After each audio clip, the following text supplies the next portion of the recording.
this is classic game room, so I'm surrounded by, I have an Atari Lynx sitting here. Atari Lynx, yeah. 2600 back there. 12D batteries, that thing, I think. It took quite a few. And you have some toys there behind you, right? I do. You know, I knew I was going to be on the classic game room, so I really got. I don't know. I'm from another era, though. I mean, I grew up in the '70s, so I'm 43 years old. I was kind of the first generation to ever grow up on video games. So I was, don't get me wrong, I was, big gamer in the '80s as well. But the '70s, I have some things here that I've collected over the years that some of which belong in the Smithsonian. Actually, one of them is. And so there's some really rare things. And so for the older folks out there, I think they might get a kick out of some of these. I'm going to start. I'll start with this one here.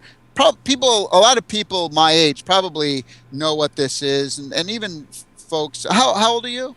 36. Oh, okay. You'll know what this is. That's a Vectrex, isn't it? Yes, see that? I didn't even have to pull it all the way up, but this is a Vectrex, and it had had a little stick and this and that, and this worked on the whole XY graphics thing, the vector graphics, and the cool thing that I found though at the Classic Gaming Expo a few years ago, someone was actually selling this. This is the Vectrex multi-cart. Yeah. So they put every single Vectrex game ever on one cart. I bought it for like $60, $80 or something like that. And it has a bunch of games that were never even released. So if you want to really get a taste of gaming in the early 80s, check out the Vectrex. They're on eBay. You can probably buy them for like around $100 or something. I think people accuse me of actually raising the price of the Vectrex because it's one of my favorite game systems. I got one. I have one at home, and there. See, me and you are on the same page right now. I love the Vectrex. Now, this one, I wonder if this is a little more obscure, but again, I love this thing growing up. It was one of the first, before I show you it, I'll give you a hint and tell me if you know what it is. It was one of the first handheld game systems, and you could interchange the cartridges. Would that be the Magnavox Odyssey? No, handheld. This is a handheld game system. Where you could change the cartridges. See, I typically would refer to the Vectrex as a handheld game system because you can just use an extension cord and take it wherever you need to. But what do you have? Now I'm curious. This is called the Microvision. Oh, no, I don't have that. I want one. So, but you know what it is. You've heard of it. Yes, I've heard of it. Yeah. So the Microvision, what you did is, this was the actual game system itself, but the whole faceplate would lift off, and then you had different. Yeah, look at this. I have a Vectrex baseball in the shrink wrap, my friend. Oh, Microvision baseball. In the shrink wrap. This was done by Milton Bradley. Milton Bradley is a. Look at this.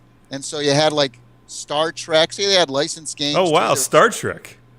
But you'll notice that you can change, and these. You had a little dial down here, like Pong. Yeah. Right? So you had the dial, and because Breakout was one of the best games for this sucker, and it was black and white, pretty much. But you could actually use these buttons as well.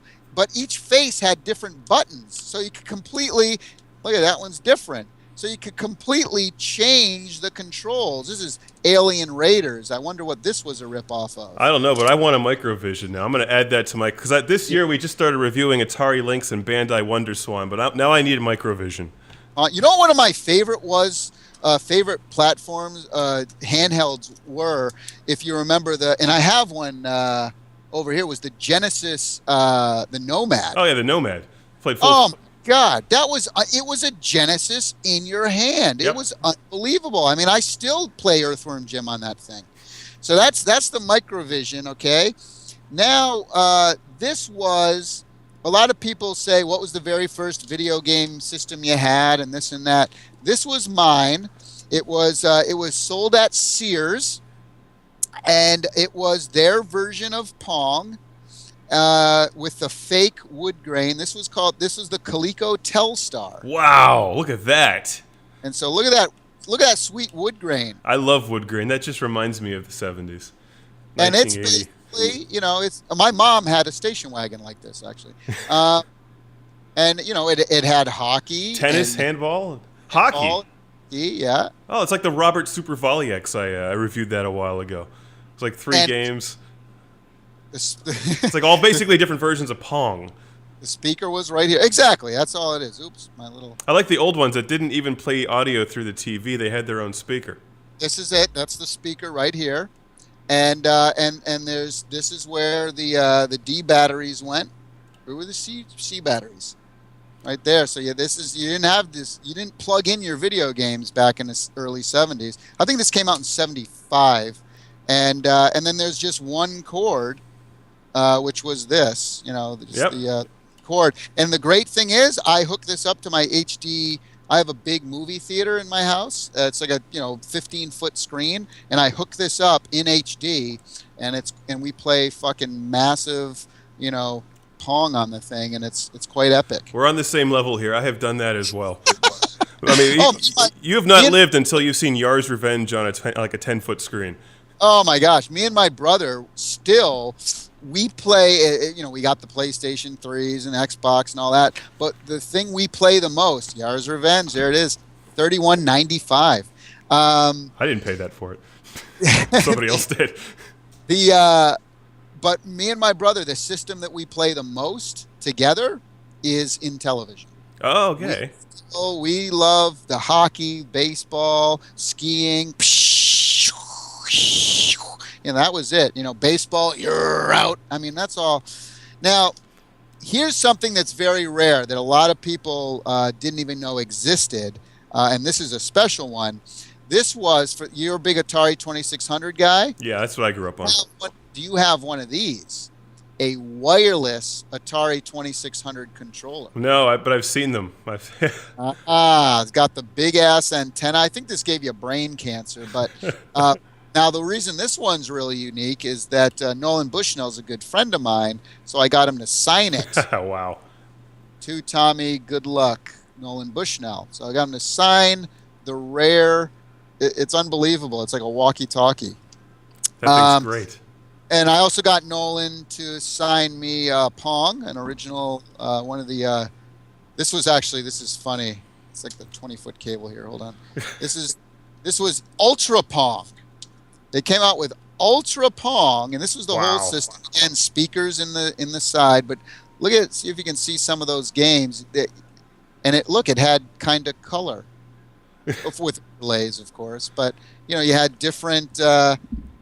Hockey, super hockey, hyper hockey, ultra hockey. Hyper hockey. Basically, what it was is like hockey just had like 2 guys, and then super hockey had 6, and then 8, and then freaking super ultra hockey had like 20 freaking guys on paddles on both sides, and then they had pong and barrier pong and ultra barrier hockey. It was all basically pong, but what he put? He put this. He signed it there. It says, "To Tommy, great fun. My sound was not as good as yours." Nolan Bushnell. Yeah, but you have a full orchestra. They didn't have that back then. That's funny.